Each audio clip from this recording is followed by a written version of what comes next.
The Honourable Member Catherine Delahunty. Tēnā koe, Mr Speaker, he mi nui ki te Aotearoa whānau whānui, me talofa lava ngā tangata o te moana nui a Kiwa. Tēnā koe te whare paramata. First, I'd like to congratulate you, Mr Deputy Speaker, and all the other new speakers, and all the other new members who have come to the Parliament today. Welcome to the madness. It's the only way I can describe it often. Mr Speaker, I could not say in the oath affirmation ceremony without threat of punishment what I'm going to say now. So I'm going to say this now, because I'm sick of not being able to say it. I swear to uphold Te Treaty of Waitangi as the true foundation of this nation and the double-hold waka where we can build relationships by respecting tangata whenua me tangata treaty.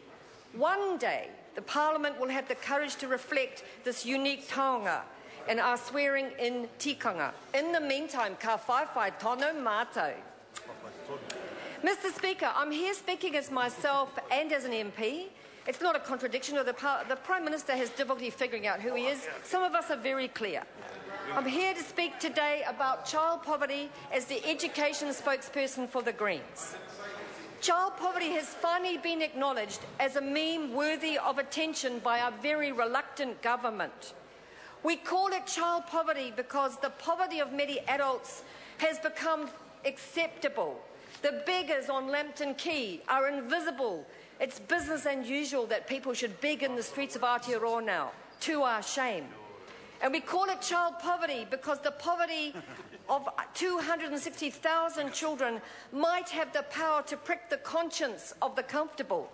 We hope that this is true, or we consign another generation to much less than they need from day one.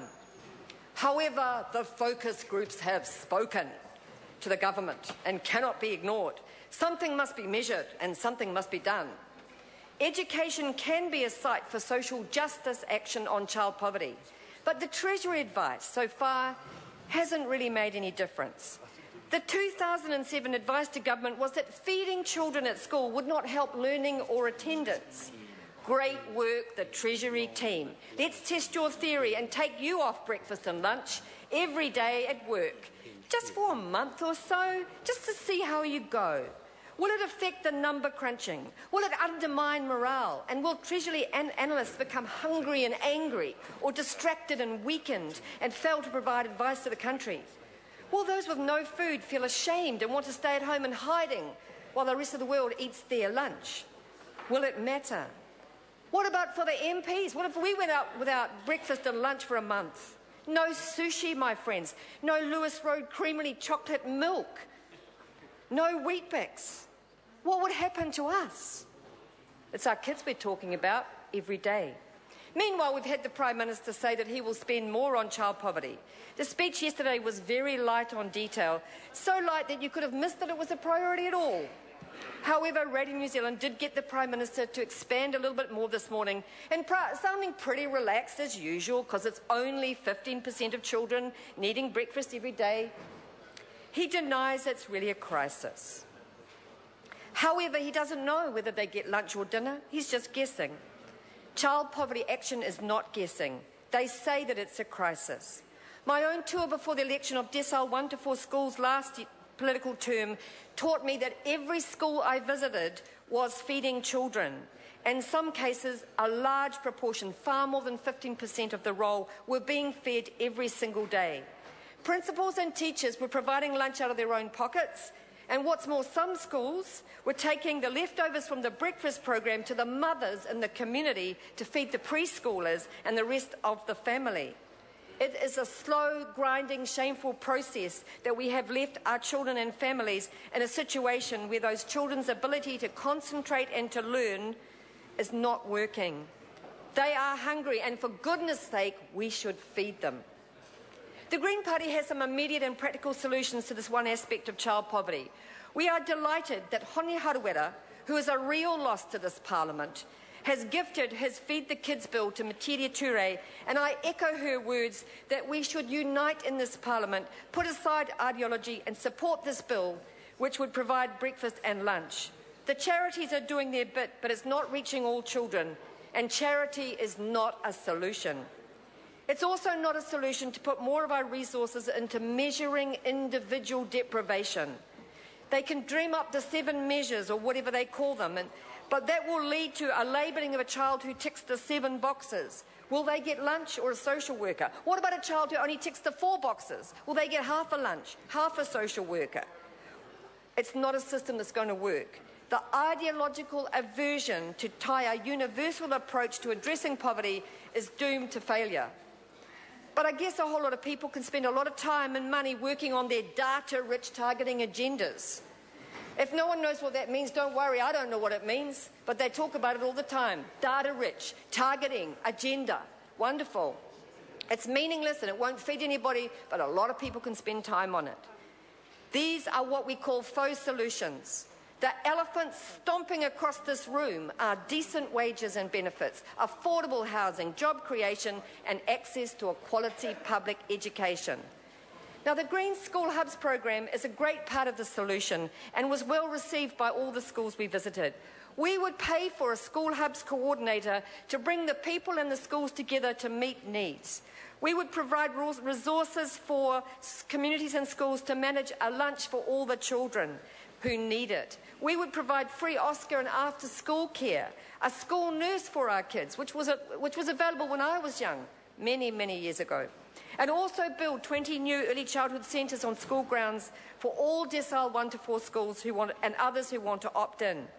We can rebuild our communities through policies of justice and for strategies that actually bring people together, and they're already doing that in many, many schools. And the teachers know that if you want kids to learn, they need to not be transient and underhoused, not to be hungry and not to be suffering from social dislocation. They need to be looked after. Schools and communities know how to do this. It's time for the government and the parliament to come to the party and work with them, instead of another round of measuring, another round of denial and another round of individualising structural poverty issues.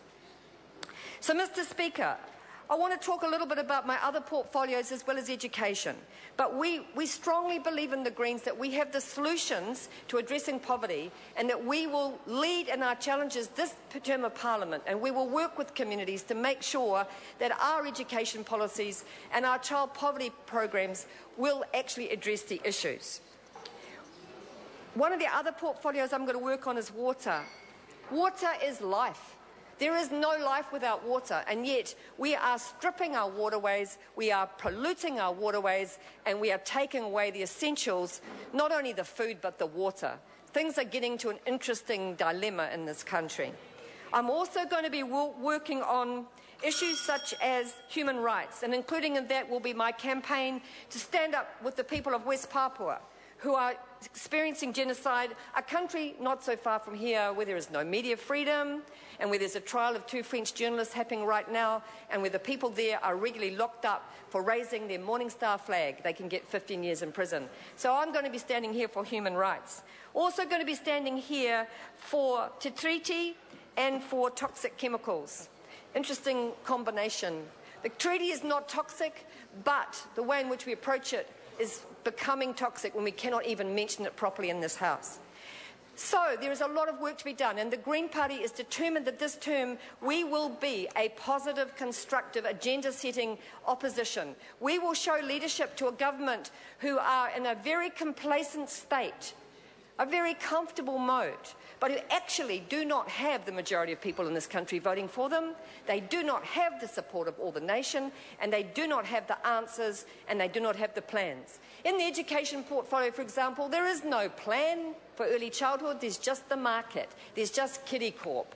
In schools, there is no plan. There's charter schools and privatisation. We constantly see people articulating in this House, and I'm afraid some of the maidens did it yesterday, arguing that the ideology of free market economics, as manifest by the gentleman who sat in the chair yesterday, we saw Roger Douglas and the others, who have brought this country to the state that it's in, advocating for more of the same, more poverty, more inequality, more child hunger, more lack in terms of vision and planning and programs that can support us.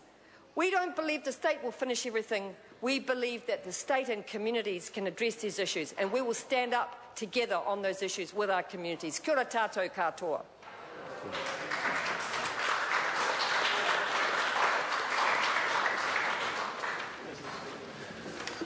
E te maanga e reo Māori. I call the member Peeni Henare. E te maanga I o tēnei whare, tēnā koe